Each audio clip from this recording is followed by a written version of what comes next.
But, at the end of the day, as big as they are and as big of a money-making machine as Zillow is, and really a lead capture source for buyers and sellers of real estate, they're always going to formulate it in a way where it's a win-win. That's the only way this whole thing will win. So although the rules are a little bit different and maybe seem a little overbearing, I think at the end of the day, it's like they don't make money unless you make money.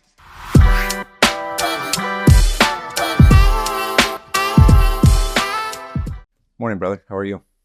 I'm well. How you doing, bud? Very good, thanks. Looking forward to today's chat for sure. And kicking off really right away with one of the perennial favorites, one of the perennial topics. As a matter of fact, when you shared this and it came across my desk, I thought, man, this is right in line with a lot of the conversation that I'm having online through my network and some of the Facebook groups that I belong to. And obviously you can start to sense the concern throughout agents that, what's going on with the market? How come I don't have enough business? Should I get out? I mean, there were really specific questions about, should I get out of the business? And then clearly I'll go back and I'll talk about, have you built a business, right? And when it comes to building a business, a lot of agents have built it on paid lead generation. So paid lead sources. And it would be silly not to bring up basically the elephant in the room, which is Zillow. And that's kind of what I wanted to lead off with today and talk about, Zillow's been around for quite some time. I've used it in the earlier days. I haven't really used it in the past. I think it's probably been about 6 years since I used it last. Was part of the Premier Agent program. And that's kind of what I wanted to dial into a little bit, because I know you having a much larger team, your context is going to be different and likely helpful for our audience in terms of how you've used it, how you're thinking about using it now, kind of its value prop right now, especially in the face of AI. What are they doing there? If you've got any insight into that, again, you're probably having more conversations than I am with them. But Zillow as a whole, are you still using it as a team? And how do you see it? And would you consider still using it now? And what are they offering right now? Yeah. So I, like you, I don't know, when did you first start Premier? Wow. I don't even think they called it Premier when it first started, but I don't think it was Premier, right? Premier is kind of like the middle name along its journey. Yeah. Which has since come and gone. I'm going to say about a dozen years ago. Okay. Yeah, that's probably right around the same time I started. Yeah, so I started in 2009 before it was on the stock exchange. The leads were like $25 a piece. This was back in the day where online leads weren't what they are now, so prevalent. And did really, really well with it because I was kind of a maniac in the regards of I was just a follow-up guy, just follow up. And I did listen to their coaching. My first rep was like, okay, get your beef up your profile, because that does, when people, it's kind of Angie's List, Yelp kind of society. So more reviews, they're more apt to look at your profile, more apt to, when there's 3 agents on the side of the page, which one do you want to connect with? It's like, oh, I'm going to go with the one that has the most reviews. So I did that, I followed that, and I did a lot of follow-up, and I did well with it. And so I built it up, and as I built it up, Zillow started getting bigger and bigger and bigger, and flew me around to different conventions and so forth. And then the Premier Agent came in, and I just kind of kept adding to it. And then I started wanted to grow the team, and I thought, oh, this is going to be easy. I'm just going to start buying leads everywhere, and then agents are going to want them, and then da-da-da-da-da. And as I didn't realize kind of how to scale. I didn't realize anything about accountability. And so I had mediocre results with it and didn't always track my metrics. And so, to kind of put a bow on that and bunch it up, I got to the point where I think my maximum spend at Zillow at one point was around $15,000, maybe even $20,000 a month. And I had a good return. I was still picking up the phone. This was part of the thing. The part of the problem too, Eddie, was it's like the problem was what I wanted, which I'll unpack that a little bit. It's like, I want my phone to ring a lot with people that want to buy or sell real estate, and Zillow will make that happen. However, I would be out to dinner with my girlfriend at the time, which this is part of, other than my other, well, I did some dumb things, but it just, the thing going off, and it's like money. And as it's going off, I'm at dinner with my girlfriend at the time. I did have a team, and I'm like, if they don't pick it up, and I would be on it. And so I was so tethered to my phone, Eddie, and it really, it's like one thing is like, and I would always validate it with, well, this is how we get to go out to dinner together and we do all this stuff because I have to answer this phone. So it was like one thing created one thing that was great, and another thing, it started to dissolve my intimacy with my partner. So anyways, and I know I'm kind of continuing to go on here, but I got off of it during COVID. I kind of was talking a little bit with you off camera on this. COVID happened. I thought the sky was going to fall. I had a certain amount of bias as to that the market was going to dump anyways. And so I used that as a confirmation bias and shut down Zillow. So I was off of it since COVID. We just got on about a year ago. So I was off when it started, 2020-ish. So I was off for like 3 years. We got back on about a year ago, and now we're looking at getting into Flex. For those who don't know, not to make this a Zillow video about Zillow, but briefly, what do you see different about Flex? Because I haven't dug into it, only because I haven't been back into the Zillow playground. And we can talk about this, and this is obviously something we'll talk about in the future. But obviously the value of building your own brand and going a different way for lead generation versus a Zillow style. But what do you see that's different with Flex, and why is it attractive to you now? Good question. What's different about Flex is you don't pay for the leads on the front end, you pay for them on the back end. Meaning, right now there's a static spend. You get a certain amount of leads. They guaranteed leads for a certain spend, and it ends up being a certain amount per lead. We're around like $215 on average per direct connect. And so that is a static spend. You can look at it, and then you can look at your ROI based on that. Now, Flex is that two things. One, the way that Flex is built is you're giving Zillow a referral. So for each closed Flex lead, it's like, I think it's at 30%, and I think they might even be going up to 35%. That's some scuttlebutt out there.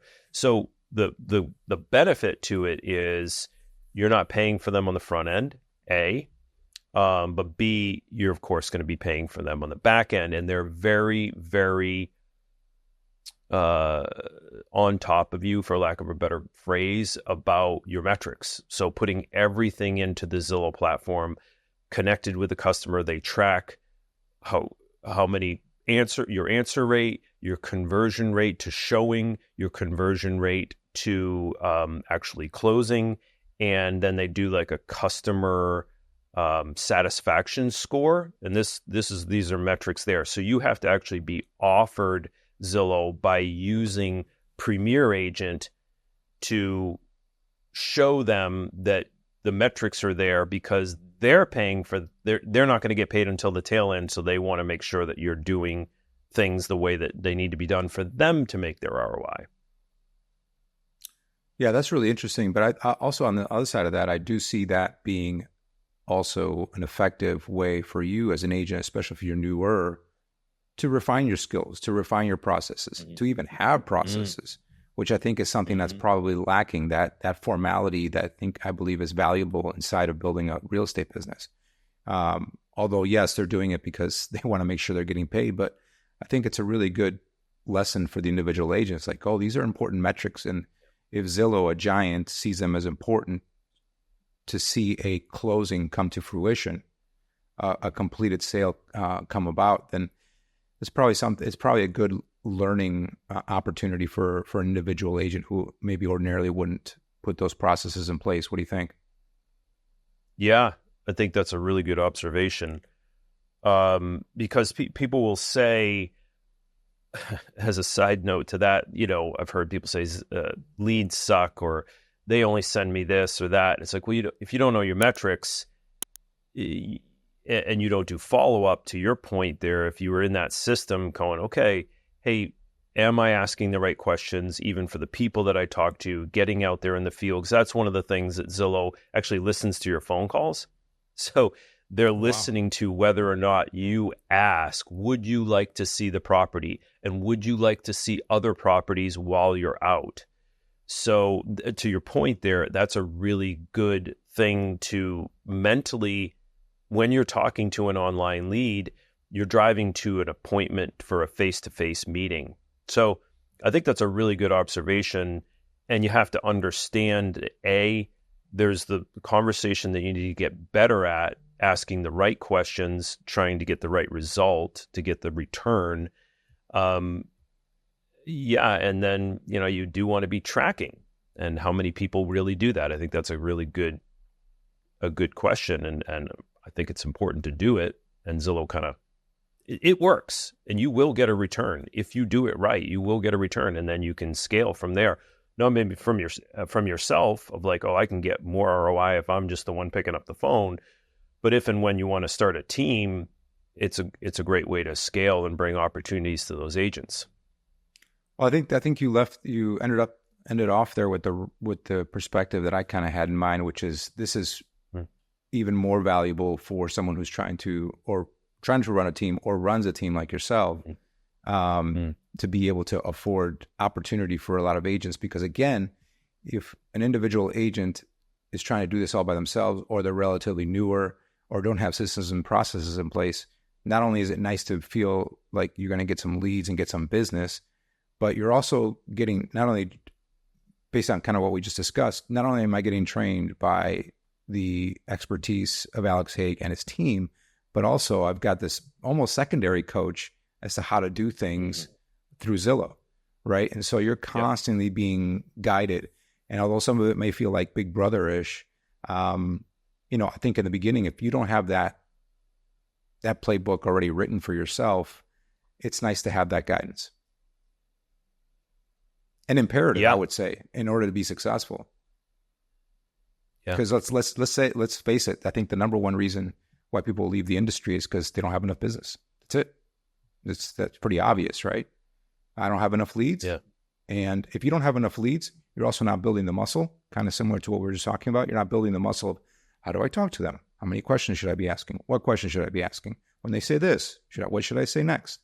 How do I continue to nurture that relationship so that it ends up in a sale, or at least a place where I know I can pick up on them 2 or 3 or 4 or 6 months later, to reconnect. But I've done all the things I need to as a good little agent to build good rapport, be a professional, and be their choice for when they're ready to buy or sell real estate. So I think that, that's a really valuable asset to have. And it's interesting that because again, you're probably giving me the most up-to-date window into how the Flex system works. So thank you for that, because I was wondering how that was going to work. But, at the end of the day, as big as they are and as big of a money-making machine as Zillow is, and really a lead capture source for buyers and sellers of real estate, they're always going to formulate it in a way where it's a win-win. That's the only way this whole thing will win. So although the rules are a little bit different and maybe seem a little overbearing, I think at the end of the day, it's like they don't make money unless you make money. And it's even more evident with this formula that they've come up with. So you may pay a little bit more, but at least you're probably getting a better lead. You're getting guidance along the way. And at the end, you're going to get to a closing, and then that's when you pay them, and not before. Yeah. It's funny because we thought of it we thought of it in this way. We would like to be offered Flex and not necessarily be committed to taking it. Meaning, because if you really look at the numbers, if you're doing well on Premier Agent, now there's a sticking point or a friction point to scale. And what I mean by that is, you can't get all the zip codes that you want to get.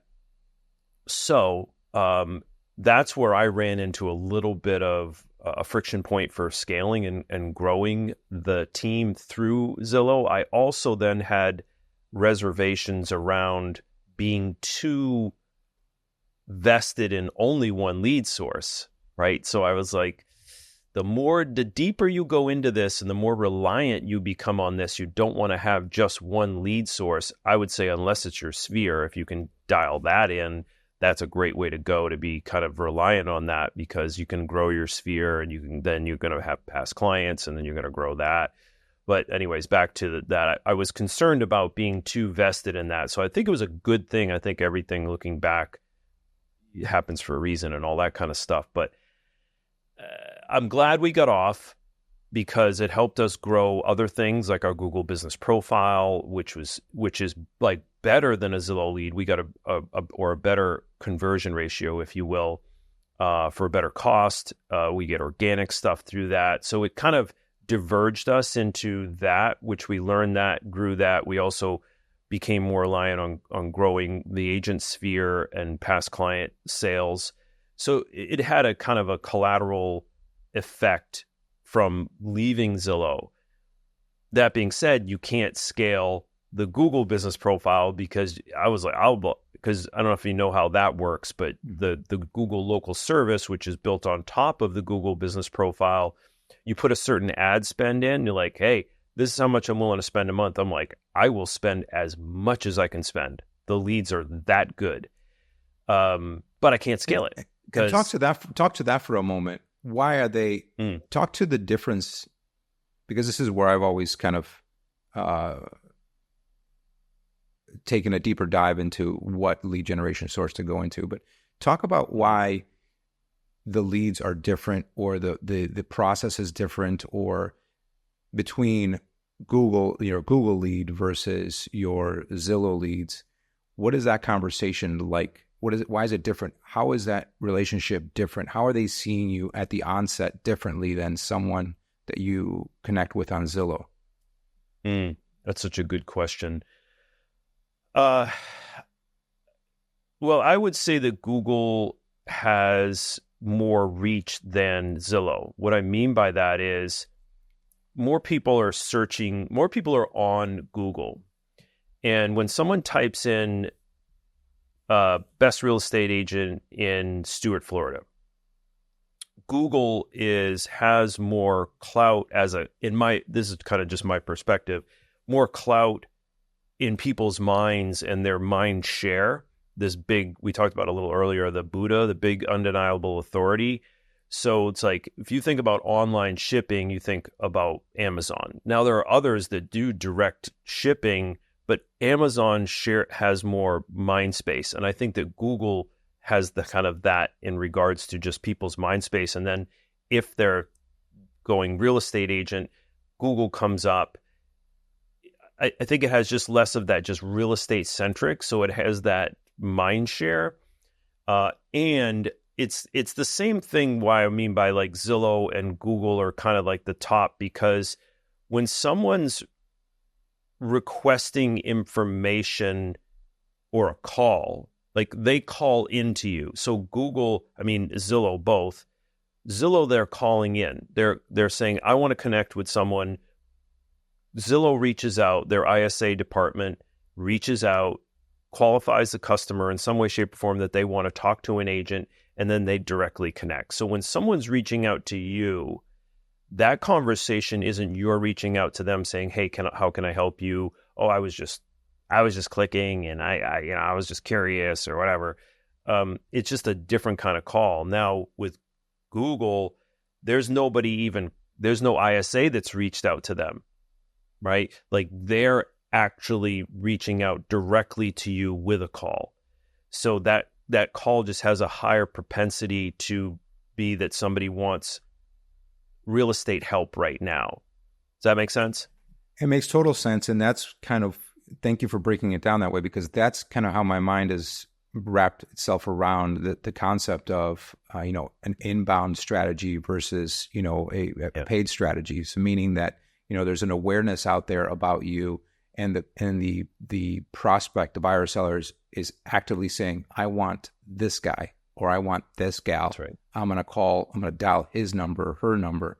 And because Google is such a monster, that undoubtedly they've probably been served up other content or seen other content or even just knew your name from something.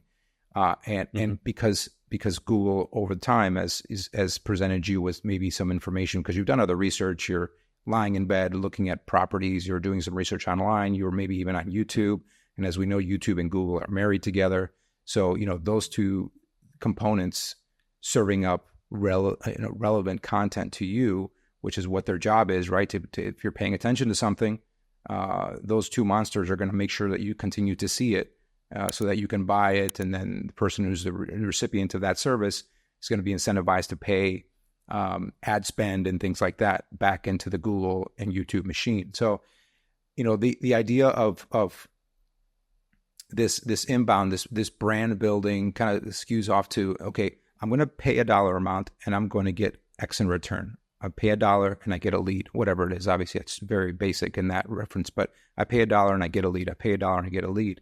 And over here, it's like I'm going to build who I am and what I am, and I'm going to put it out in the right channel so then when people are searching, they're going to find me.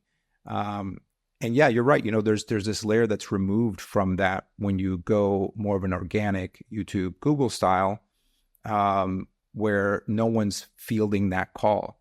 But they're already, I think that layer is almost unnecessary because you've probably already built brand, built awareness so that when they're calling you, they're decisive. I want to call Alex. Alex is my guy. I've learned so much from him. I'm going to call Alex and he's going to help me. So Alex, you're not really having to do all the sales judo to get them to be your customer. They're almost already basically there because of the valuable content and the awareness you've already built online for yourself. So that's where I love seeing the divergence. And to me, it fascinates me to see like, okay, that's really interesting. Some are going to want to just go to the store and pick up the thing. And some are going to want to do some research first before they click. And then that's my product. Those are the towels that I want, and then I'm going to click on that. I'm going to look for that name and that type of towel and the thread count. And that's the one I want. And so I love that. I think that's fascinating. And to be able to see our industry from a higher perspective, to me, is really interesting. And so that's kind of why I got so passionate about, brand building and video content and things like that, which I know we'll talk about in future episodes. But that really leads me to think about, how did you, was this a core component of building your business as an independent agent, and then also a core component of you deciding to build a team and how you built your team and the lead generation you created for them? Kind of how did that play into your business building from, the early days till now? Yeah, so I think that's such a great question. And I'm going to try to not go on a long tirade here. So to answer the question in absolute honesty, I kind of stumbled into it in a way, but it was the lessons that I learned prior that helped me to start to unpack or discover my own philosophy around it. So two things. One, I think if you not look what you're doing and the amazing stuff that you do with building content to try to create the inbound call, the attraction-based marketing, right? Where people are calling you is such a different thing than you calling people, right? It's just a whole different thing. Now, as a side note to that, back to your point about skill set, you can have the best lead in the world, that's somebody that's ready, willing, and able to buy or sell real estate. They're calling you. They want to transact. If you don't have a good skill set, I don't care how good the lead is, you're going to screw it up, right? So you could have the absolute best ready, willing, and able, and ready to transact, and you bumble it because you don't know how to go through the call. So skills are important, and I did learn some stuff from Zillow around, okay, well, hey, you can listen to the calls. I was actually reading last night on Zig Ziglar, and he said, if you're going to be in sales and you don't have a voice recorder, now this is dating right back to tape cassettes and that, and he's like, you're not listening. It hasn't changed. And so that's one of the things that Zillow did. They record the calls. So we do actually here while I'm shooting the podcast, we have our morning role play happening. And every Thursday we listen to live calls in the group, and everybody, listens to the people's calls, which is a great thing. I mean, it can be a little scary because it's like, oh, I'm on the hot seat here, or I'm out in the open and there's no life raft here. This call's already been made. And how did you do it? And the group gives feedback on that. As a leader, if you're going to grow a team, you're either you should be doing a morning role play or some kind of role play where you're consistently helping these people develop their skills. If you're really good, you want to teach somebody else. So what I ultimately wanted was I wanted a business, right? And we've talked about this before. A business is right now, hey, role play is happening. This weekend, agents are out showing and helping to sell properties. We got, 15 under agreement right now, and I think 3 of them are mine. That's a business. I still am part of it. So there's this part of like this sole proprietor where I still come in, but we got management people there that are, handling things. So not to go too sideways on that, but I wanted to grow. I wanted to have a true business. And I learned, I don't want to go too sideways on this. I think if you're not willing to do that, to figure it out, Eddie, and like I said in the beginning, I kind of like stumbled into it, but if you have a vision of, hey, I want a business. I don't want it to be just Alex grinding for the rest of his life. And that could be people calling me for the rest of my life, but I still got to go on the appointments. I still got to handle the transactions. It's still like you're in the middle of it, and the whole thing is I get sick. The whole thing is done. There's no business, right? The ice cream shop shuts down because Alex is the only one that's making the ice cream. So what I wanted was a business. And so I think when you project what you want and your mind starts opening to the solutions that are out there to help you to get to what you want, similar to what you're doing, attraction-based marketing with your firm and that, and teaching people about video and so forth, they're reaching out to you. There's not as much, and look, I'm not about like making things easy, but I do think it's, as a person, back to that conversation about sitting there with my girlfriend and my phone's ringing, like that's what I wanted, but I want to have a good relationship too. I don't want to be constantly tethered to my phone in all different ways, shapes, and forms. So I don't know exactly if I'm answering the question, but I knew that I wanted a business. I knew that in order to do that, I would have to have leverage, and leverage is systems, tools, and people, right? So let's just say the CRM's a system, has tools in there, and you got to have people as like the admin side and also the sales side. So that's Zillow comes in and solves some of that at scale. And now we're going into I'll kind of come back to the Flex thing a little bit, because with Flex, they'll give you as much as you can handle. Like they can make it rain. Do you control that? Do you control that dial? You control the dial by the conversion ratio, because they're going to, to your point, they're going to keep putting dollars into that machine that gives them 3 out on the other side. We're the machine, right? They're putting the dollars in. They're getting the ROI, and they're like, I want to keep putting dollars into this thing because I get 3 on the other side. Like that's the game.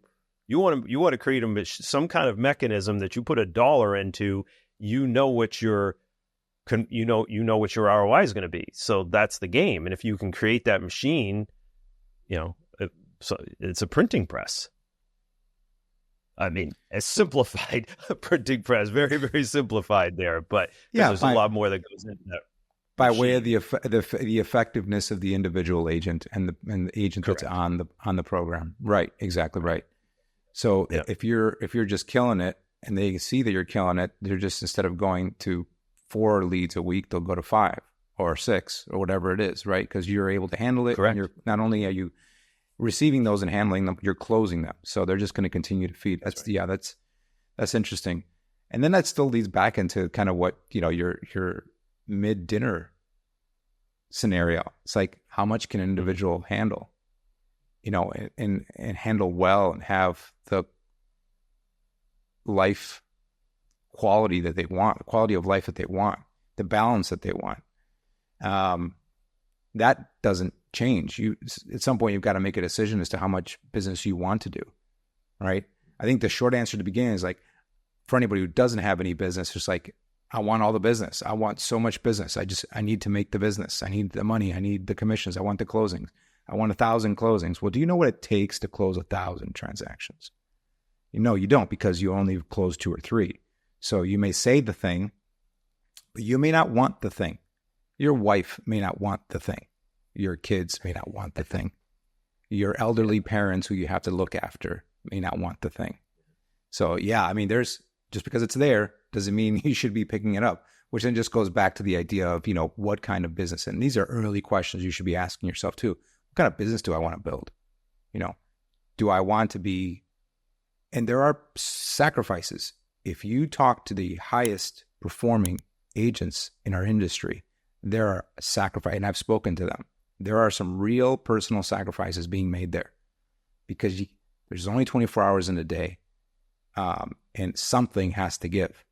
So even though you may scale it to a point where you have other people that are very talented working with you to kind of, level that out for you a little bit, so you're not the funnel, the end of the funnel for everything in your business. You have quality people helping you with some of those aspects. That's different, right? Because you're really running a business. And I know that's kind of a path that you're on in terms of, starting to kind of maybe get out of production. I know you've said it. I'm not saying anything you haven't said yourself on the pod. Is you're starting to pull yourself away a little bit out of production and bringing people out, under you, so that they can fill those needs. But those are also super talented people that are harder to find. And that's an interesting conversation there too. The building of a team. We'll have to save that one. The insight that we can give towards building a team, building a brokerage like I've done, independent brokerage and everything that goes underneath it, to make it profitable. But yeah, that's really, really interesting. There's limits to it. There's some couple of, we've discussed a couple of fountains of lead generation there. But then it's important to kind of have that conversation at the beginning, just because you can, should you. Yeah, be careful what you wish for. I say that as like a cliche, but I think your vision, like in the beginning, I remember sitting there not knowing what to do when 20 years ago, got in the business. We talked about this before. Oh, I got my license. Now it's great. I'm going to be a real estate agent and I don't have to work, this job anymore. And then I got in and it's like, oh, you got a job, buddy. It's called this, but I didn't even know what the job was. I wanted my phone to be ringing. I wanted to be doing business. I was in the office and seeing all these agents, doing deals and on the phone. And I was like, oh, I want that. And I got that. And then it was like, oh my God, I'm at, the dinner table and my girlfriend's like, again. I'm like, this is what's paying for dinner. This is what pays for our vacations. This is what, yeah. So you got to be careful. And I think that that's okay to want your phone to be ringing and want to be doing deals and kind of casting that vision. And then I think you mentioned one thing as sacrifice. And as a side note to that, but I think an important thing to pay attention to, if somebody was to say to me, or was to ask me, what's the biggest sacrifice? I would say your ego.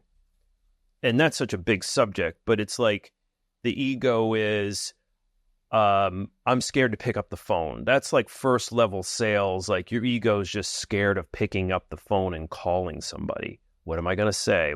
Okay, well, that's that whole thing. Then it's like, okay, I can have good conversations. And then like the next level of ego is, am I willing to pay for leads?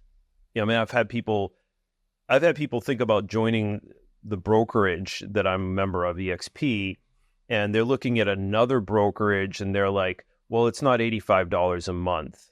And I'm like, $85 a month is what's holding you. Like, that's a scarcity mindset. That's an ego thing. Now, if that other company had all of the benefits, maybe, sure. I don't believe that because, price is only an issue in the absence of value type thing. that $85 a month it represents something of value to me. But if you're just thinking, I need to save $85 a month, it's like your ego hasn't even allowed you to open up and say, what are really the benefits of that 85? Talk to me about the benefits of that 85. Well, that's now, but if you're just solely in ego.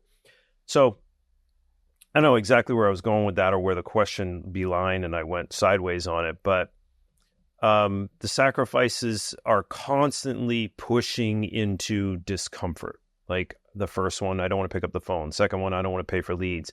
Second one, I'd say third, fourth, maybe sixth level is where I see a lot of people getting stuck, Eddie, that want to start a team. Now, they want to start a team, but they don't even want to work on themselves. So they just want to start a team because they want a bunch of other people doing work for them so that they don't have to do anything and go to the beach. And it's like, no, you've got to sacrifice first, of all, because you're a leader. So if you can't even lead yourself to do the things that you're asking other people to do, why would anybody follow you? If you're not going to take the time to build a CRM, if you're not going to have the time to build out something of value, why would someone join you, right? So the next level to that, and I'll finish it on this, I've been thinking about this a lot over the years, man, is exactly what you were talking about. Like if you're not building a brand or you don't have I won't use the word guts, but if you don't have... No, I would use it. I'd use that word. Okay, thank you. Yeah, you need to have a thick stomach. Yeah. And it's like, it's tough because marketing and branding isn't like this thing that just happens like that. The thing that makes Zillow's built a brand. Zillow's built something of value that people go to, that think about real estate. They get on the platform. They're on there. I think the average person that actually, before they reach out on Zillow, is like 13 months of searching, Eddie. They're on Zillow. This is on average. And Zillow tracks all this stuff. They're on Zillow for like 13 months before they say, I want to talk to someone. So that they've created so much value. Someone just keeps going back to that. They like the platform. They like the interface. They like the functionality and the user experience. And then they reach out. So brand building is the same kind of thing. Like, do you have a great website? Do you have content that you're delivering where people are coming and consuming it? Do you have recognition? Are you doing ads of your brand, whatever your brand is, so people associate you with being an expert in real estate or someone they would want to do business with in real estate? And that takes time. And the people don't even understand that, A, and or B, they come to this podcast and they're hear this stuff. And then they're like, yeah, that sounds really hard. I'm just going to join Sotheby's, or I'm going to join Keller Williams, or I'm going to join some independent brokerage that has a good name brand in the area. It's like, all right, you're just going to forego the whole thing of building it yourself, which is fine. I'm not ripping on it but it's do you have the cognitive understanding of what's going on there? And maybe that's just what you want. Or maybe you have come to this and you're hearing about, building a brand, and that sounds really tough. Well, keep coming. Eddie and I will help you learn how to build a brand genuinely, right? Like that's what we're talking about here. Like these are the things that I've been through. We're here of 20 years experience going, hey, these are all the pitfalls that I've been through. These are the hundreds of thousands of dollars that I've spent to learn these lessons. And hey, you want to partner with us? Like we will be alongside, for $85 a month. Like we're partners. Now, am I going to do it for you? No. I'm doing it. I'm having my own thing of doing my own thing, but you get to get the lessons that you don't have to make those $100,000 mistakes that I've made. Or just go and join another brand. But I got to tell you, it isn't easy, even if you join Sotheby's or even if you join Berkshire or whatever. Just because it has that household name doesn't make it easy. But I think that there's that ego there that's like, at least I can go into that presentation and say, I'm with this big local brand, and that's going to wow the person. That is not the end all be all. And And new agents or even agents that have been in the business for a little bit need to know that the name behind or on your business card is not the determining factor of how successful you're going to be, period, full stop. Right. Because there are ultra successful real estate professionals that are in little boutique brands you've never heard of, but they're absolute animals when it comes to building their business. And at the end of the day, that book of business is going to go back to them because they're just so good at what they do. And they don't care what the colors on their business card look like or the logo looks like or anything like that. I want John. I want Jane. She's an absolute animal. She knows this neighborhood frontwards and back.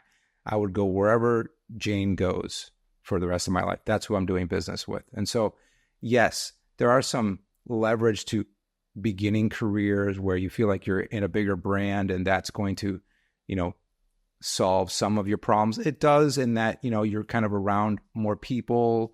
I think internally more for you than it is for the customer or potential customer. I think for you, it serves you well if there's a good structure, training, leadership, opportunities to learn, to even just get in the same room with another 50, 60, 70 people.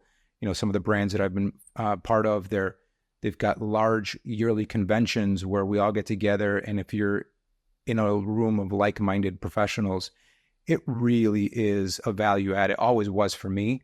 I always left that, high-fiving myself. It's like, yeah, these are my people. I mean, this is, the caliber of, and I've been with Engel and Volkers most recently in terms of a big box brokerage, and I only have positive things to say about that brand. I mean, that they operate in a certain strata, right? Because they all operate in different layers of our industry, but theirs just connected with me in terms of the way they handled themselves, the way they presented themselves. And when you're in the room with people who value the same things, all you're going to do is grow and you're going to learn. And so it was important from that perspective for me. And so it just depends on kind of where you are and how you do your business and the kind of person you are, but there is value in it.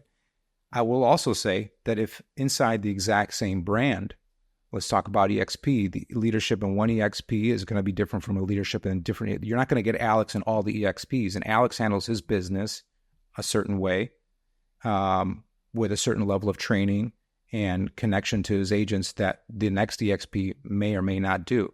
And so even that's an important thing to say and to share with someone who's brand new and is listening to this, is that even if you're, thinking that you're going into one brand, to think that they're all the same across the platform would be foolish, because they're independently run by different people, and their way of building their business, not only their business now, but the way they came up in the business, is going to skew how they potentially train you. And so that then again, you need to find your fit. And I think that's really important for anybody that's new. It's looking, it's kind of like, should I stay in this brokerage? Am I getting any traction? Is it just a market, or is it my leadership? Most of the time I would say it's just you. It's not the logo, and it's not the leadership, although those things could help. That's not the definitive. The definitive is always going to be you. Did you put your pants on this morning? Did you make your 72 phone calls? Did you send those 13 emails you said you were going to send? Blah, blah, blah, blah. That's going to be the determining factor. What do you think? Yeah, I don't want to dig too much into the EXP thing. I think you got to put yourself, as to your point, in an environment with people that have a growth mindset. If you want to grow, if you look around and you have a critical thinking as to where you are in your life, and you look around, like literally and figuratively, on your Facebook, on your IG, who am I sharing my space with? And I think that's really important. I did a post yesterday. I played in a golf tournament with a pro who won a senior British Open. He won a major. And, 10 years ago, I have shaved about 7 strokes off my game, which anybody out there, that's quite a bit, and there's people that were in that group that didn't even were in that group, but they didn't pay attention to the lessons that were even being taught, watching the great players, asking them questions, being a student. And I try to do that, stay humble. Like, that's the ego. I'm going to just keep doing it the same way. You literally could be in a group, because I've had people come into my group, Eddie, into EXP, and they just keep doing it the same way. And I'm pointing out to them, hey, you're doing this, but they just keep doing it the same way. So it is one thing of putting yourself in that group. Then it's putting your ego aside and saying, how can I be better? Which is not, I'm wrong, but you definitely do want to be having some critical thinking around, well, how can I be wrong here in the way that I'm approaching things to get to where I say I want to get to? So, yeah, just to back into the EXP thing a little bit, like, I think it's important who you choose as your sponsor. I do think that's important. And then I also think it's important, once you do that, to also think, like, just because I chose this great leader, well, am I going to say, hey, am I going to get a half an hour of your time every other week? And we're going to go over accountability. We're going to go over, hey, what am I doing right now? And then what am I going to work on for the next 2 weeks to come back to that half an hour session? You really got to be engaged with that.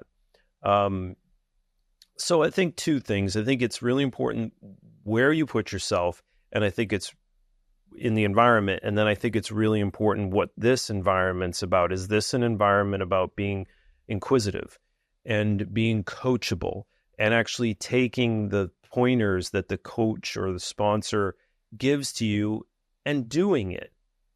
And that's part of putting your pants on, is like, do you have a morning accountability? What did you do the day before? What are you going to do today? I have a morning accountability that I've been on for 4 years, Eddie, that I'm on, that I've had people come and go. Who's still there? I'm still there. And it's a trite thing in some ways to just send in a text, but it's not just sending in a text. It's like, what did I really do the day before? And what am I going to really do today? That's just an example that I give. So that's two things, man. Put yourself in the right environment physically, and then mentally. Eddie's got a lot to teach me. You do, man. Like, you do amazing content. You have the highest acumen that I know personally for somebody that does video creation content. And so I take notes from you. I'm like, okay, I watch what you're doing. I ask you questions. And that's just being humble. And then going and executing is the coachability part. Does that answer the question kind of? No, yeah, it does. It does. It just, what I wanted to do for everyone listening was to kind of paint this picture of the size and the scope of what it takes to be successful in our industry. Because I think way too often it's just like, I'm going to get my license, I'm going to sell real estate, and I'm going to make boatloads of money. And I would say that a lot of what we're going to share on this channel is going to be all of the things that are the real life of being inside of real estate, and the challenges, the things that you need to do. And I almost hesitate, like, things you have to do or the musts, because there's many ways to be successful in this industry, for sure. But I think a common thread is you must treat it as a business, regardless of which path you take. It must be a real focus. And I don't even say that just for your success, Mr. or Mrs. Prospective Agent. I say that for the sake of the general public. Like, we need to be the very best for the people we're serving. Yeah, on the back end, like, Zillow's making their referral fee. They're making their money on the lead they're giving you. We'll make our money on the back end when we sell the house. But there's so much work we've got to do on the front end. And we have to do it really well, because the people that we're serving, a lot of times, they don't know left from right in this industry. And they're not expected to keep up with everything that's changing, everything that matters to them. Everything from, how do I finance it, to where do I start, to what should I do with my... And again, we're not necessarily the answers to every question, because some of them are legal and so on and so forth, but we can certainly be the educated conduit to those answers. I've got this person over here on my left, and I've got this person over here on my right, and they're the ones that really would be the perfect person to answer that question for you. We're the stewards, we're the guides. And so when you pull back a little bit and sees like, wow, I've got a large responsibility. I'm not just here to sell someone a house and make a commission check and that's it. That always leads me to, the importance of creating a lot more integrity and a lot more care in the industry that we continue to profit from. And I think after 20 years, it's important to see that. And after all this time, you've been in here long enough as well too. It's like, what are those really specific, like almost like rapid fire, Alex? What are those 2 or 3 mistakes that agents are making that is preventing them from being successful, like right now? What would you say those things are? Not prospecting and not working on the skills around getting better at prospecting. The ones that aren't like doing any business, there's different levels. Right. But even the agent that's been in, I've seen, agents have been in for 5 or 6 years and they get lazy. It's like you've got, to your point, the 76 calls. I mean, I don't know how many calls. That's not the point. It's like, do you have a set amount of calls that you're going to make a day? Do you have a goal for how many contacts you're going to make? Do you have a way for saying, okay, then I'm going to follow up with this person at this time? That's the biggest mistake I see. People just not prospecting, running around doing e-time, this pie time, and the lowest dollar per hour is the e-time. And that's getting groceries. I got to go get paper clips, or I'm sorry, nobody uses paper clips anymore, but I got to research getting the best new mouse because mine doesn't feel so good in my hand. Like that. Why is my fax machine not working? Yeah.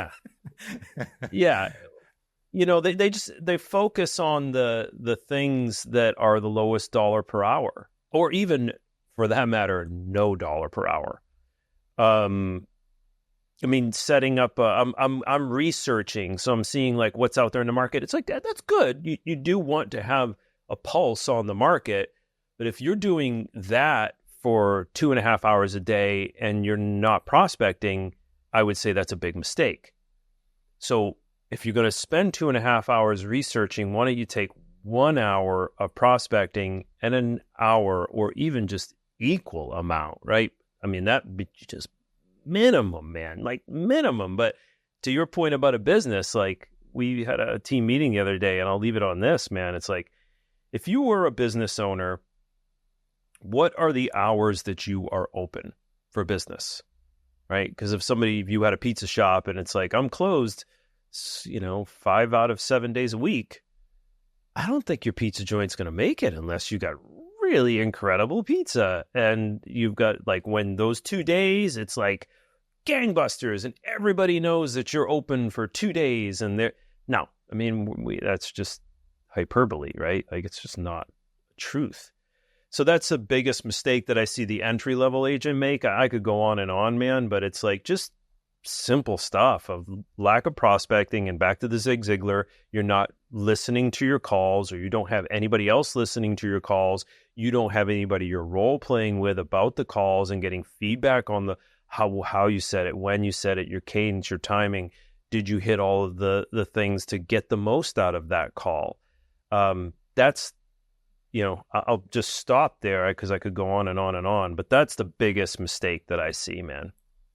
Yeah, mine are similar too. I mean, my top 2 that always come to mind is first, a little bit less business related, which is understanding and overcoming your fears in this business. So even though you say you understand that you have to sell and you have to talk to people, and you got to convince them of something, and it's not convincing them to buy or sell something. It starts even before, like convincing them that you're the right person.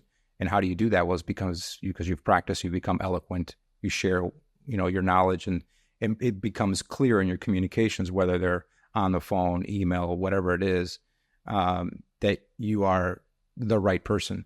So I think overcoming your fears in order to be able to get to that point is incredibly important. And so that's it. Because along the way, if you try to adopt or implement any of the more more direct strategies for growing your business, you're not going to be successful because you'll have this kind of wall about you. And the wall is a little bit different, of higher and lower for many people. But what is it that keeps you from doing the thing? Because the mechanics of what we do, they're all pretty similar. We have to get in touch with people at scale, let them know what we do, and align ourselves with what their goals are so that we can help them with that goal, close the deal, and build that relationship. That's what we're doing. We're all doing that in some form.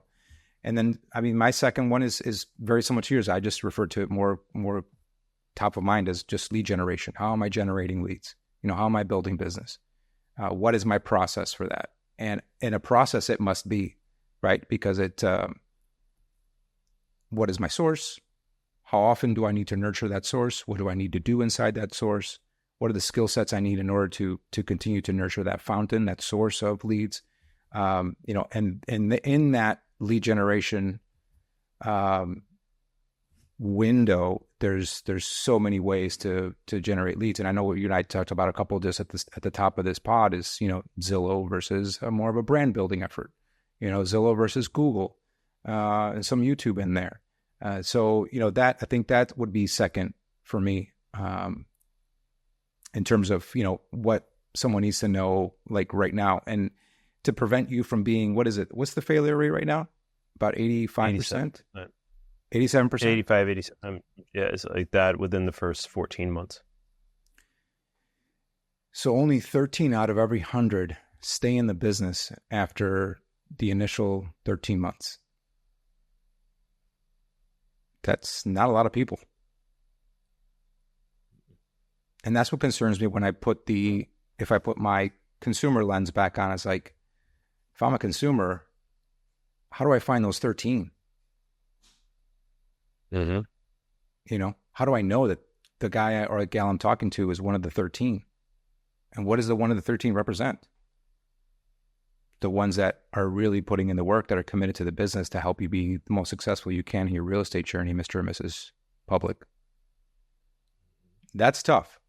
And that's why I'm a little bit grateful when we have these more downish markets, paused markets, because a lot of them go away. A lot of that 87 go away. And that's good.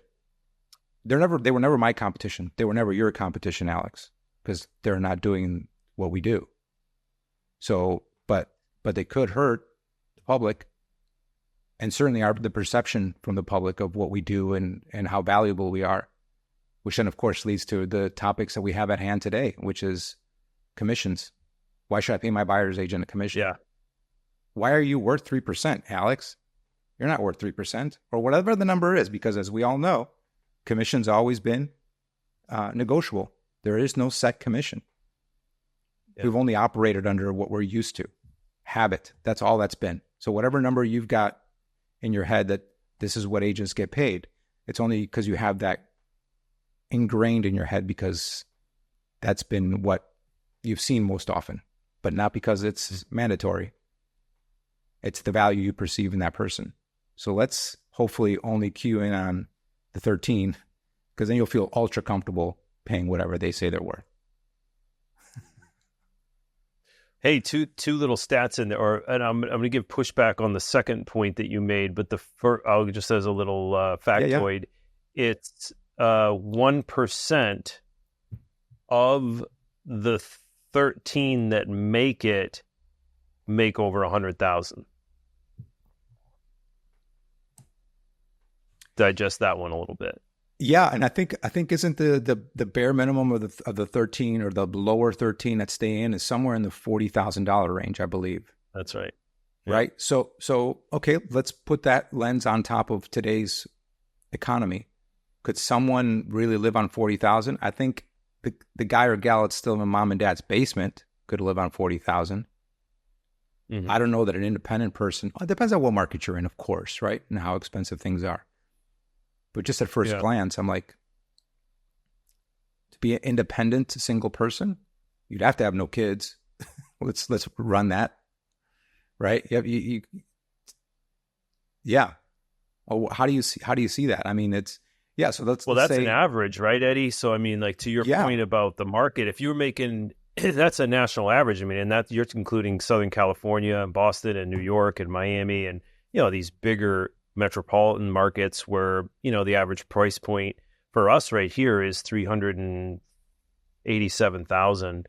But if you're talking about Indiana, right, and you can buy houses in Alabama for 60,000. I mean, you think you can buy houses in Alabama for 30,000.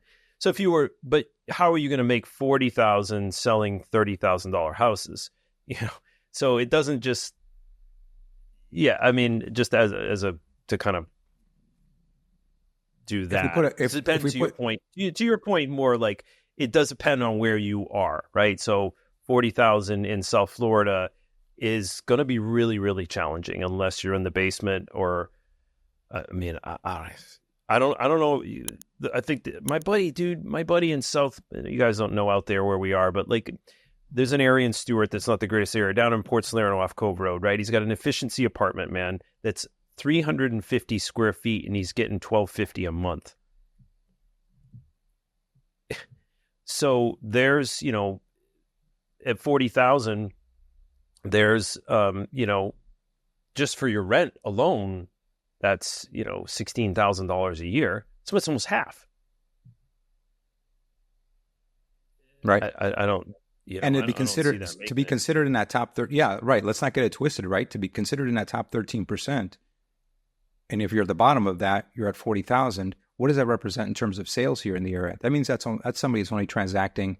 If we just say 400,000 for the easy math that each house, the average is 400,000, 4 times, let's just say 3%. Let's just say 2.5%. That's 10,000.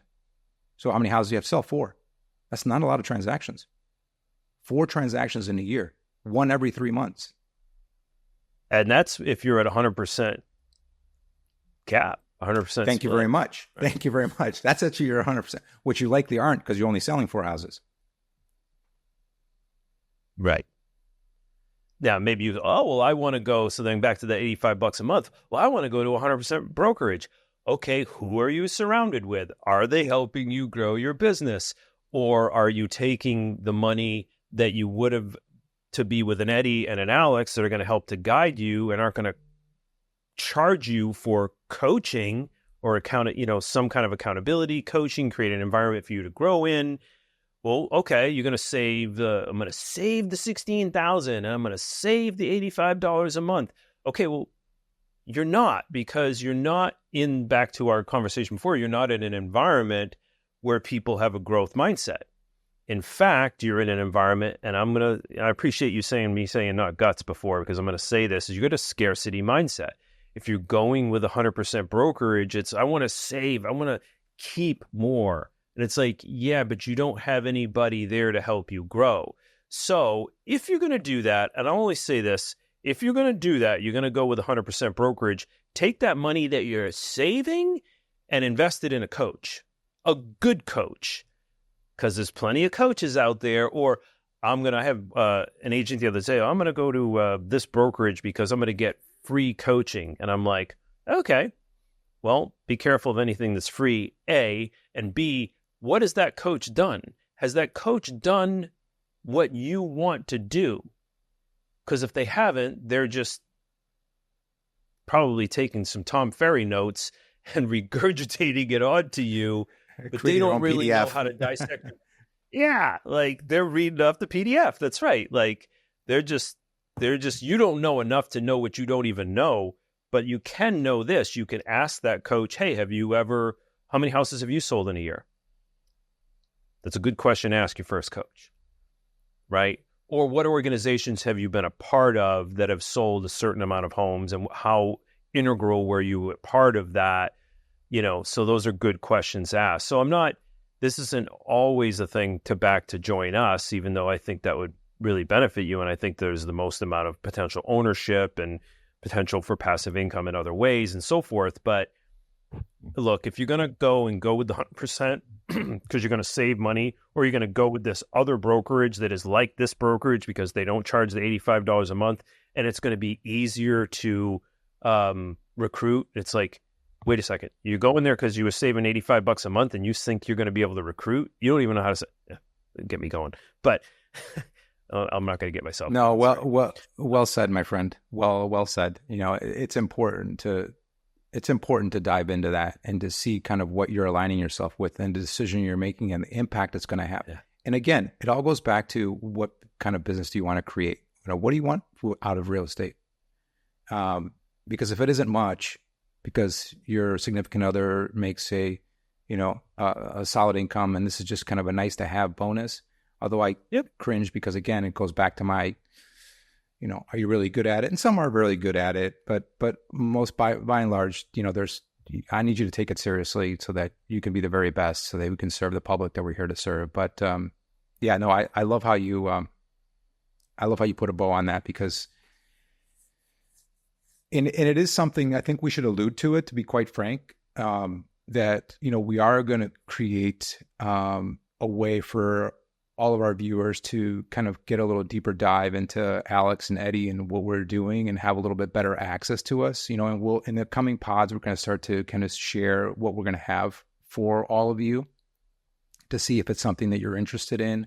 But essentially you'll have closer access to us. And if you value experience and come with some of the things that we have to share with you, and if you've been watching, up until now, thank you for continuing to watch. But we really want to continue to bring a lot of value to all of you, and hopefully this episode was valuable to you. And if you do like this content, if this is the kind of knowledge and experience that you'd like to kind of glean a couple, 2, 3 tips on every single week when we do this, because we are doing this weekly, we'd love for you to hit the smash that like button, and certainly subscribe to our channel so that you can continue to get notified from our content. But Alex, I love it, man. I know you and I can go on forever and ever. Yeah. Any parting words, brother?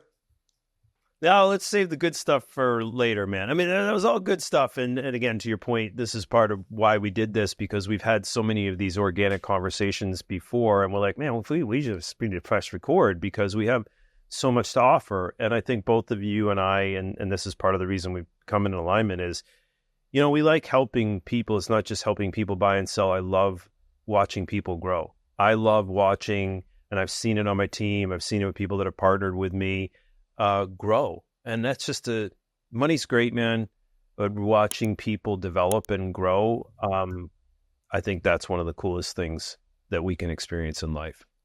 Yeah, I love that, and we'll leave with that, because that resonates with me right now in the moment as you're saying that, because I've this past week I've heard a couple of different iterations of that, and we'll kind of leave with this, is that